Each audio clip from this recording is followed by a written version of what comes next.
Good morning students.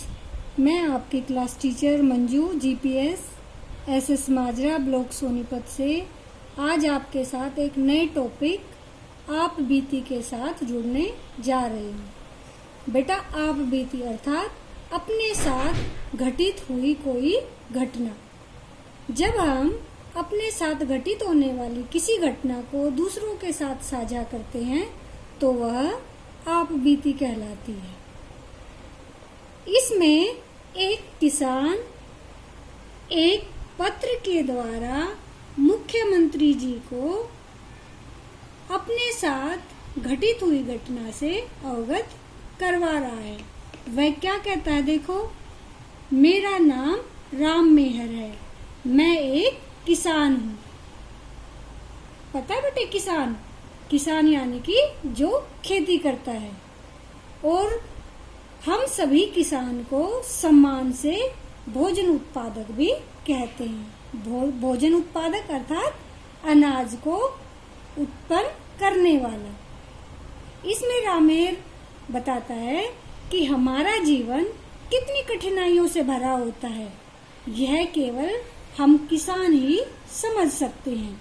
मेरे पास 2 एकड़ जमीन है और मैं अपने परिवार का गुजारा इसी से चलाता हूँ।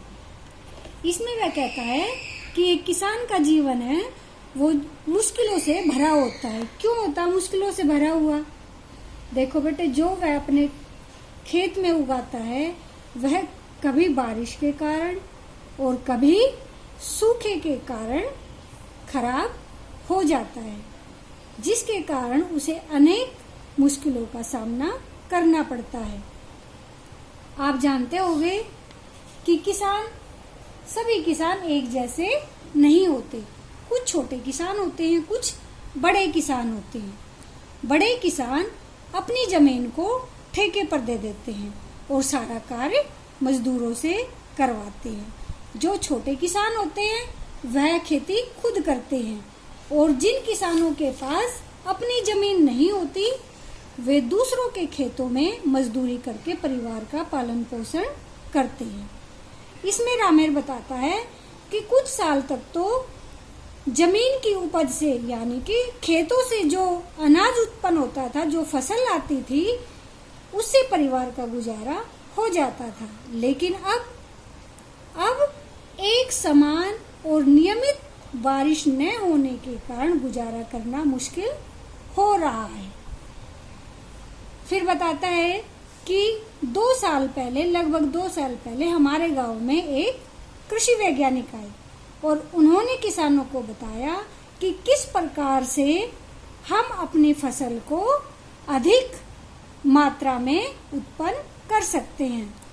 कृषि वैज्ञानिक ने बताया कि सही मात्रा में उर्वरकों यानी कि खाद और अच्छी किस्म के बीजों का प्रयोग करना चाहिए। सही समय पर फसलों की सिंचाई और कीड़ों से बचाव का प्रबंध भी जरूरी होता है। देखो, जब हम सही किस्म के बीजों का प्रयोग करेंगे तो हमारी फसल भी सही होगी। और दूसरी बात कि हमें बार बार एक ही तरह की फसल नहीं उगानी चाहिए। क्यों? क्योंकि बार बार एक ही प्रकार की फसल बोने से मिट्टी में कई उपजाऊ तत्वों की कमी हो जाती है। इसलिए फसलों को अदल बदल कर बोना चाहिए। कृषि वैज्ञानिक की ये सभी बातें सुनकर रामेर ने पिछले वर्ष धान बोया, लेकिन वर्षा न होने के कारण उसको अपने पड़ोसी किसान के ट्यूबवेल से अपने खेत की सिंचाई की और उसने जो कीटनाशक खरीदे उसके लिए कर्ज लेना पड़ा। लेकिन फिर भी बारिश की कमी से फसल सूख गई। आखिर वह कब तक बार बार पड़ोसी किसान से पानी लेता। लेकिन फिर आया नवंबर का महीना, वो धान की फसल तो खराब हो गई। किस कारण खराब हो गई? वर्षा की कमी के कारण। फिर नवंबर में रामेर बताता है कि नवंबर मास में उसने गेहूं बोया। फसल बहुत अच्छी हुई, लहला रही थी। उसको देखकर मुझे लगा कि अब की बार फसल अच्छी होगी और मैं उसको बाजार में बेचकर एक ट्यूबवेल भी लगवा लूंगा। लेकिन तभी क्या हुआ, तभी मूसलाधार बारिश और ओलों ने सारी फसल खराब कर दी। सोने सी चमचमाती फसल कुछ ही दिनों में काली पड़ गई।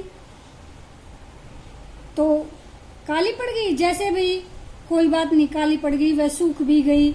जैसे तैसे फसल काट ली गई और अपनी आवश्यकता के अनुसार गेहूं को मैंने अनाज की टंकी में डालकर रख दिया। मतलब कि उसको जितनी जरूरत थी परिवार के अनुसार उसने अनाज को घर में टंकी में डालकर रख दिया और बाकी बची हुई फसल को अनाज मंडी में आढ़ती के पास ले गया। आढ़ती देखते ही कहने लगा कि इस गेहूं को कौन खरीदेगा, एक तो पतला दाना और ऊपर से काला भी है। तो आढ़ती ने कहा कि इस फसल को तो कोई भी नहीं खरीदेगा। कहने का मतलब है कि वह उसको कम दाम में लेना चाहता था। उस फसल को बेचकर रामेर को इतने पैसे ही मिले कि ट्यूबवेल लगवाना तो दूर की बात, वह अपना कर्ज भी नहीं चुका पाया। आगे क्या कहता है रामेर देखो। अनाज मंडी में मैंने देखा कि किसानों द्वारा बेचने के लिए लाया गया गेहूं खुले में पड़ा था। जब वह मंडी में लेकर अनाज को गया तो चारों तरफ गेहूं खुले में पड़ा हुआ था। भंडारण के लिए रखी गई अनाज की बहुत सी बोरियां बारिश के कारण खराब हो गई थी। अब भाई जब उसके रखने की उचित व्यवस्था नहीं थी तो बारिश के कारण गेहूं की बोरियां खराब हो गई। कुछ बोरियां फटी हुई भी थी। इस प्रकार बड़े पैमाने पर अनाज खराब होने के कारण लोगों को अनाज के भाव का सामना करना पड़ता है। तात्पर्य यह है बेटा कि जब मंडियों में इस प्रकार अनाज खराब हो जाता है तो उसकी कमी महसूस होने लगती है।